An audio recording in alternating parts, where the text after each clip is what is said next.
दोस्तों, welcome to my channel history classes for civil services. पिछले कुछ वीडियोस में हमने प्राचीन भारतीय इतिहास के वीडियो सीरीज में हमने पूरा पाषाण काल और मध्य पाषाण काल को पढ़ा। इस वीडियो में हम लोग प्राचीन भारतीय इतिहास को आगे देखेंगे, जिसमें हम आज पढ़ेंगे नियोलिथिक एज यानी नवपाषाण काल। नवपाषाण काल का जो औसतन टाइम पीरियड देखा गया है वो है 4000 बीसी से लेकर 750 बीसी। अलग अलग महाद्वीपों में जो नवपाषाणिक चरित्र है वो अलग अलग कालखंड में देखने को मिलती है। जैसे भारत में ही उत्तर भारत के लिए इसका जो टाइम पीरियड है वो है 8000 बीसी से लगभग 6000 बीसी के आसपास। विंध्य क्षेत्र में लगभग 5000 बीसी के आसपास देखने को मिलता है और दक्षिण भारत में लगभग 2500 बीसी के आसपास नवपाषाणिक स्थल देखने को मिलते हैं। वहीं पूर्वोत्तर भारत में हम लगभग 1000 बीसी के आसपास नवपाषाणिक स्थलों की खोज करते हैं। नवपाषाणिक स्थल काल में ही हम पहिए का जो आविष्कार है, जो खोज है, वो हम देखते हैं। जैसे कुम्हार और मनुष्य सामान्यतः जो पहिए का इस्तेमाल करते हैं वह नवपाषाण काल में ही करते हैं। पहिए के आविष्कार से आप सोचें कि जो कुम्हार रहे होंगे उन्होंने पहिए के इस्तेमाल से जो वो मृदभांड बनाते थे उसमें काफी बेहतरी, काफी बेटर हुआ होगा मृदभांड उस समय के। ठीक है, तो हमें मृदभांडों में जो मृदभांड थे उस समय के वो काफी सुडौल देखने को मिलेंगे, उनकी क्वालिटी कुछ हद तक बढ़ जाएगी नवपाषाण काल में। ठीक है, अब देखते हैं नवपाषाण काल की कुछ सामान्य विशेषताएं। अब जो मनुष्य था वह मात्र संग्राहक नहीं था, वह अब स्वयं उत्पादक की श्रेणी में आ चुका था। अब वह खेती भी करता था। खेती में ऐसा माना जाता है कि संभवतः महिला वर्ग ही थी जो सर्वप्रथम खेती में संलग्न हुई। अब यहाँ से हम देख पाते हैं कि जो श्रम विभाजन था पुरुष और महिला में वो यहाँ पे क्लियर होने लगा। जैसे पुरुष बाहर का काम और महिला खेत वाला, जो खेत से संबंधित था, उगाही का जो काम था, उसमें महिला संलग्न हो रही थी। और इसी के कारण जब उत्पादन बढ़ता है तो इसी के चलते जीवन और आवास कुछ हद तक स्थायी होने लगते हैं। अगर हम किसी एक पर्टिकुलर स्थान में हम कुछ खेती करेंगे तो उस फसल के पकने तक का वेट करना होगा, तो हम उसी के पास अपना आवास भी बनाएंगे। और इससे क्या होता है कि बहुत सारे घर या बस्तियां बसने लगती हैं जो कुछ हद तक जीवन को स्थायित्व देती हैं। और इसी के संदर्भ में जो मेहरगढ़ जो साइट है, नवपाषाणिक स्थल है, वह सबसे प्राचीन बस्ती का उदाहरण देखने को मिलता है। ठीक है, अभी हमने डिस्कस किया पहिए के आविष्कार से कुम्हार जो मृदभांड बनाते थे वह कुछ हद तक बेहतर और पहले से ज्यादा सुडौल बन रहे थे। पशुपालन हमने देखा मध्य पाषाण काल का चरित्र था।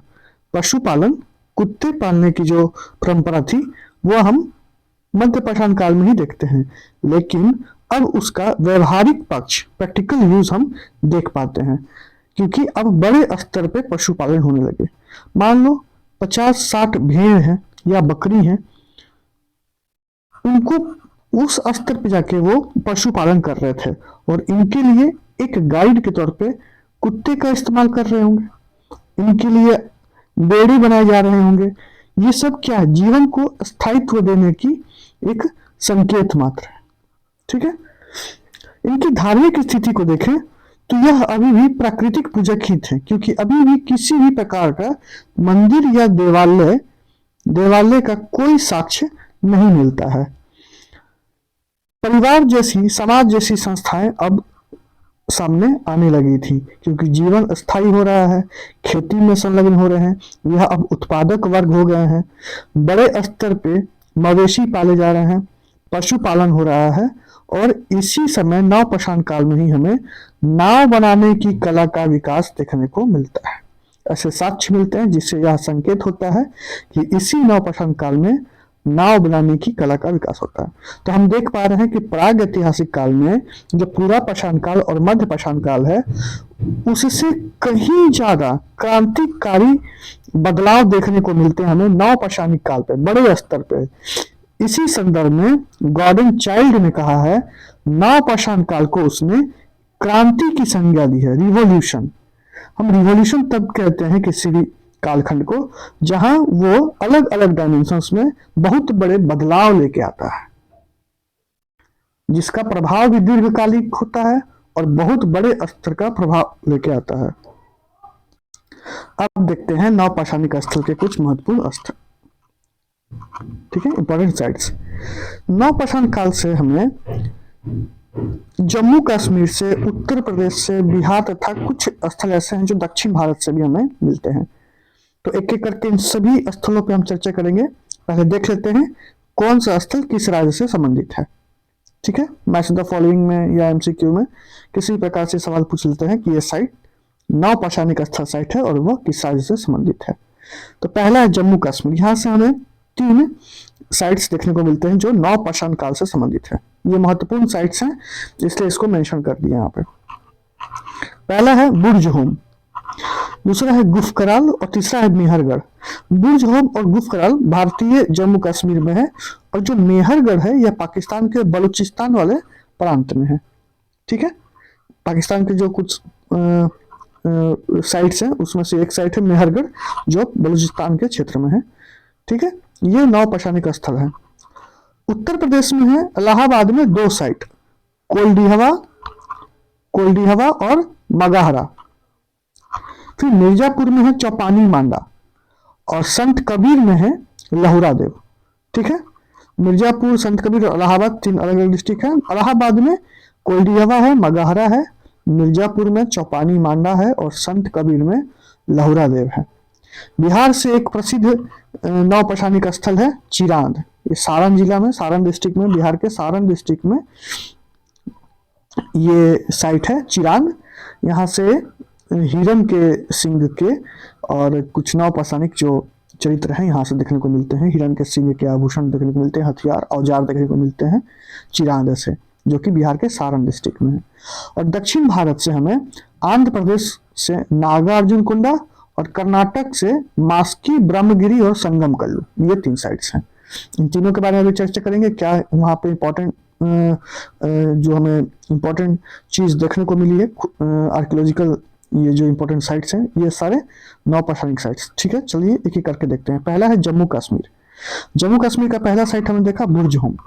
बुर्ज होम का शाब्दिक अर्थ होता है जन्म स्थान, बर्थ प्लेस। ये जम्मू कश्मीर के श्रीनगर से हमें ये साइट देखने को मिलता है। यहाँ पे हमें जो महत्वपूर्ण चीजें देखने को मिली उनमें से है मनुष्य के साथ यहाँ पे कुत्ते को दफनाया गया। बुर्ज होम ऐसा साइट है जहां हमें एक मनुष्य के साथ कुत्ते को दफनाया गया, ऐसा हमें प्राप्त हुआ। बुर्ज होम का जो ये चरित्र है जो हमें बुर्ज होम से देखने को मिलता है, ऐसा ही चरित्र हमें चाइना के नियो कल्चर से भी देखने को मिलता है। इसलिए बुर्ज होम के साइट को, जो श्रीनगर का साइट है, उसे हम नियो कल्चर के नाम से भी जानते हैं, जो चाइना के नियो कल्चर है। और तीसरा महत्वपूर्ण पॉइंट है कि पत्थरों के साथ हड्डियों के औजार यहां से प्राप्त हुए हैं बुर्ज होम से। तो बुर्ज होम कहाँ का साइट है? जम्मू कश्मीर का नवपाषाणिक स्थल है। अगला है गुफकराल। इसका शाब्दिक अर्थ है कुम्हार की गुफा। गुफकराल का अर्थ क्या है? कुम्हार की गुफा। यह भी जम्मू कश्मीर के श्रीनगर से ही प्राप्त होता है और यहाँ हमें गर्तवास मिला है। गर्तवास यानी अंडरग्राउंड। अंडरग्राउंड अधिक ठंड, बारिश या कुछ भी ऐसा आपदा के समय लोग अंडरग्राउंड हो जाते थे, वो गर्तवास हमें कहाँ से मिला है? गुफकराल से। यहीं से हमें हड्डियों के औजार भी प्राप्त हुए हैं और यहाँ से हमें कुछ फसल जैसे गेहूं, मटर, मसूर के साक्ष्य प्राप्त होते हैं गुफकराल से। तो गुफकराल से जो इंपॉर्टेंट पॉइंट है वो ये गर्तवास को लेकर सवाल पूछ सकता है कि हमें किस नवपाषाणिक स्थल से गर्तवास प्राप्त हुआ है, तो उसका उत्तर होगा गुफकराल से। अगला तीसरा इंपॉर्टेंट पॉइंट है, साइट है ये मेहरगढ़। मेहरगढ़ पाकिस्तान के बलूचिस्तान प्रांत से है और हमें कृषि का, भारत में कृषि का प्राचीनतम जो साक्ष्य प्राप्त होता है वह मेहरगढ़ से ही होता है, और यह प्राचीन बस्ती जो प्राचीनतम बस्ती है, और भैंस पालन का भी सबसे प्राचीनतम साक्ष्य यहाँ से प्राप्त होता है। यहाँ से हमें लगभग 7000 बीसी के आसपास से गेहूं और जौ के खेती का साक्ष्य प्राप्त होता है मेहरगढ़ से, और इसी कारण बलूचिस्तान में यह साइट होने के कारण हमें बलूचिस्तान को रोटी की टोकरी के नाम से जानते हैं, बास्केट ऑफ ब्रेड। इतना ही इंपॉर्टेंट पॉइंट था किससे? नौपाषाणिक स्थल जम्मू कश्मीर से, जहां हमें 3 स्थल मिलते हैं, बुर्जहोम, गुफकराल और मेहरगढ़। बुर्जहोम का अर्थ है जन्म स्थान, यहाँ से मनुष्य के साथ कुत्ते को दफनाने का साक्ष्य मिलता है। अगला है गुफकराल, गुफकराल का शाब्दिक अर्थ होता है कुम्हार की गुफा, यहाँ से हमें गर्तवास का साक्ष्य प्राप्त होता है।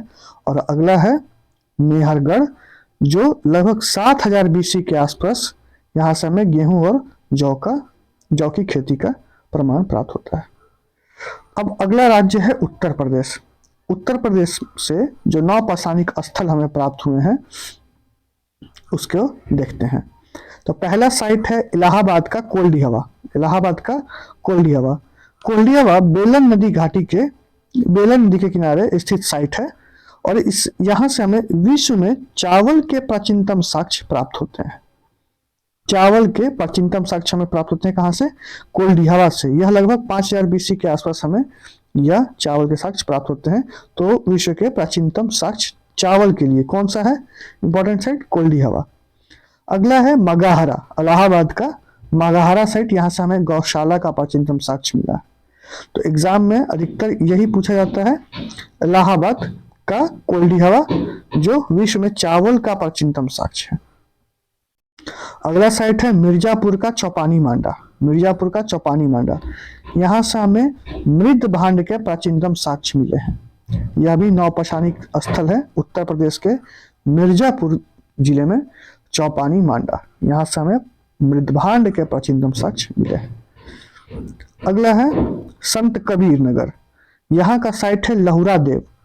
भारतीय उपमहाद्वीप में कृषि का प्राचीनतम साक्ष्य हमें लहुरा देव से मिला है। ये जो रिसेंट नवीनतम जो शोध हुए हैं उसमें यह देखने को मिला है कि लहुरा देव है जो भारतीय उपमहाद्वीप में कृषि का प्राचीनतम साक्ष्य है। लगभग 9000 बीसी से 8000 बीसी के आसपास इसका डेटिंग होता है। तो ऑटमोस्ट हम इसे 8000 बीसी के आसपास भी माने तब भी यह मेहरगढ़ से पुराना साइट है जहां हमें कृषि के साक्ष्य मिले हैं। तो नोट में लिखना है, कृषि का प्राचीनतम साक्ष्य भारतीय उपमहाद्वीप से हमें कौन मिला है? सबसे प्राचीनतम लहुरा देव जो 8000 बीसी का है, और मेहरगढ़ 7000 बीसी का है। और सवाल में कंफ्यूज नहीं होना, अगर चावल का प्राचीनतम साक्ष्य पूछता है तो विश्व में सबसे प्राचीनतम साक्ष्य चावल को लेके कोल्डिहवा है, इलाहाबाद का कोल्डिहवा। यहाँ से हमें चावल का प्राचीनतम साक्ष्य मिलता है जो कि बेलन नदी के घाटी में स्थित है। और अगला नोट है, विश्व में कृषि का प्राचीनतम साक्ष्य, वर्ल्ड में कृषि का प्राचीनतम साक्ष्य। तो तुर्की के हुकूक के क्षेत्र में हमें देखने को मिलता है विश्व का प्राचीनतम साक्ष्य। संभवतः जौ की खेती ही यहाँ पे प्रारंभ में हुई होगी। अगला राज्य है बिहार। बिहार से एक साइट हमने पढ़ना ही है, चिरांद। ठीक है, चिरांद सारण जिले में है चिरांद। बिहार में नौपाषाणिक काल के प्रमुख स्थल वैशाली के चेचर है जिसे हम श्वेतपुर कहते हैं, कुतुबपुर है, सारण के चिरौंद यानी चिरांद, पटना के मने, रोहतास के सिनुआर, गया के सोनपुर, ताराड़ी एवं केकर में मिले हैं। तो जो मोस्ट फेमस है वो सारण का चिरांद है, और एक और है वैशाली का चेचर। ठीक है, वैशाली का चेचर, यही दो है जो मोस्ट फेमस साइट्स है नौपाषाणिक स्थल बिहार राज्य से, वैशाली का चेचर और सारण का चिरांद। चेचर और चिरांद एक साथ ही दिख जाएंगे, अगर क्वेश्चन में एमसीक्यू फॉर्म में पूछता है तो एक साथ ही दिख जाएंगे चेचर और चिरांद बिहार से। ठीक है, सारण के चिरौंद से नौपाषाण कालीन स्थल उपकरण प्राप्त हुए हैं। 1962 में 1962 में चिरौंद में उत्खनन से यहाँ लगभग 2500 से लेकर 1345 ईसा पूर्व के नौपाषाणकालीन अस्थि उपकरण, हड्डी के उपकरण के साथ साथ काले चित्रित मृद भांड प्राप्त हुए हैं। ठीक है, तो पूछ सकता है यहाँ से क्या क्या प्राप्त हुए हैं, तो अस्थि के उपकरण यानी हड्डियों के उपकरण, और इसी के साथ साथ काले चित्रित मृदभांड ब्लैक पेंटेड वेयर्स मिले हैं। ठीक है, अब देखो ये तो क्लियर होगा कि यहाँ से हमें हड्डी के उपकरण मिले ही हैं, और नवपाषाण काल के साथ साथ हमें सारण में चिरांद से हमें ताम्रपाषाणकालीन विशेषताएं भी देखने को मिली हैं। इसके जस्ट बाद हम ताम्रपाषाण काल को ही पढ़ेंगे, कैलकोलिथिक एज को। तो नवपाषाण काल और ताम्रपाषाण काल दोनों का मिक्स यहाँ पे हमें देखने को मिलता है। कहाँ से? बिहार के सारण डिस्ट्रिक्ट के चिरांद के साइड से। और ऐसे उपकरण, हड्डियों के उपकरण हमको देखने को मिले हैं कहाँ से? चिरांद से। Some signature collections of bone and antler tools Chirand, Karchi, Bihar museum, Patna. ठीक है, तो ये यहाँ तक रहा। अगला राज्य है आंध्र प्रदेश। आंध्र प्रदेश का जो साइट है वह नागार्जुन कुंडा है। ठीक है, यहां से भी हमें अंडरग्राउंड यानी गर्तवास देखने को मिला है। ठीक है, और दक्षिण भारत में नवपाषाण काल का सबसे प्राचीनतम साइट है, स्थल है नागार्जुन कोंडा, आंध्र प्रदेश से। अगला राज्य है कर्नाटक। कर्नाटक से हमने 3 साइट देखा था, मास्की, ब्रह्मगिरी और संगमकल्लू। संगमकल्लू क्यों प्रसिद्ध है? तो नवपाषाण काल का यह एक ऐसा स्थल है, वह भी दक्षिण भारत का स्थल, जहां से हमें राख का टीला, ऐश का यानी राख का टीला मिला है। जो पशु होते थे उनके गोबर को इकट्ठा करके उसमें आग लगा दी जाती थी। तो यहां से एक संकेत मिलता है हमें दक्षिण भारत में पोंगल जो त्योहार मनाया जाता है उसका, और उत्तर भारत में होलिका दहन का। तो जो नवपाषाण काल में हमें संकेत मिलता है किसका? पोंगल और होलिका, वो संगम कल्लू के साइट को से भी देखने को मिलता है। तो ये थे नवपाषाण काल के सारे साइट्स। और अगला जो टॉपिक होगा वो हमारा होगा कैलकोलिथिक एज यानी ताम्रपाषाण स्थल। ठीक है दोस्तों, में वीडियो को शेयर कीजिए और चैनल को सब्सक्राइब कीजिए। तब मिलते हैं अगले वीडियो में, तब तक के लिए धन्यवाद।